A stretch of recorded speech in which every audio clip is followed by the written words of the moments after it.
Hi, I'm Angela, a fashion designer and online instructor. And today I want to show you how to take a tank top and transform it. In fact, I'm going to do that the entire season. But first, to get started, let's start with something simple. This is something you can add to a t-shirt or a tank top that you already own, or you can sew it from scratch. A simple lace trim. This could be attached anywhere, the bottom, the top, but if you had a tank top already, I could take this and just hand stitch it in place. But I want to give you a tip for something that looks a little more professional.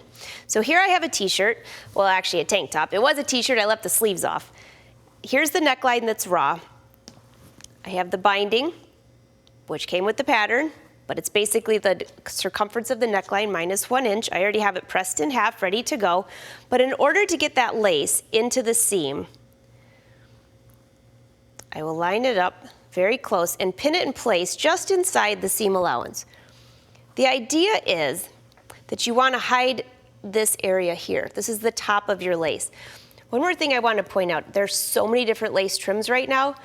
If you feel the top of it, whichever side is a little bit rough, has a little rough feel, that's the right side, okay? Or if you can't visually tell which side is the right side. So what you want to do is you just want to pin this around the neckline. I'm not going to sew the entire neckline for you, I'm just going to do a section. And I'm also going to show you what to do and what not to do when you get to the sewing machine. The big thing you want to make sure is when you're pinning this in place that you don't stretch out the neckline. And remember, the lace doesn't stretch, just your fabric does. So that'll give us a little start right here. The other thing before we go to the sewing machine, I just want to show you, if you have a top that's already finished, you could take the same lace and just attach it and hand stitch it or zigzag stitch. So that's another idea too. But let's go to the sewing machine. So the first thing you want to do, it's on a basting stitch. If you don't know what that is, it's a straight stitch at a stitch length about 5.0 or longer.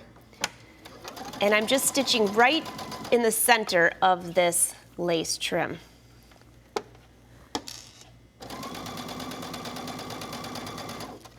Notice I'm stitching in little sections, not stretching the fabric and not easing the fabric underneath too much. It's a little tricky, so just try it.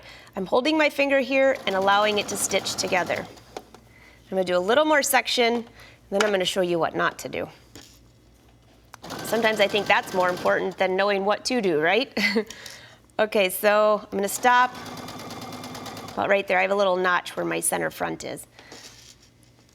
This is what you don't want to do. So watch closely. Do not pull this fabric and stretch.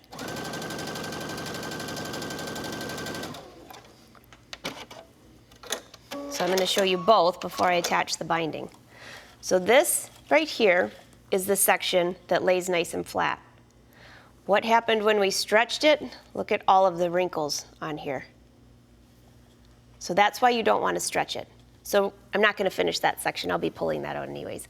So after you attach that all the way around the neckline, hold it up, make sure you don't have any gapping, and then you have your binding. You'd pin your binding all the way around in place. I'm just going to do another little section for you.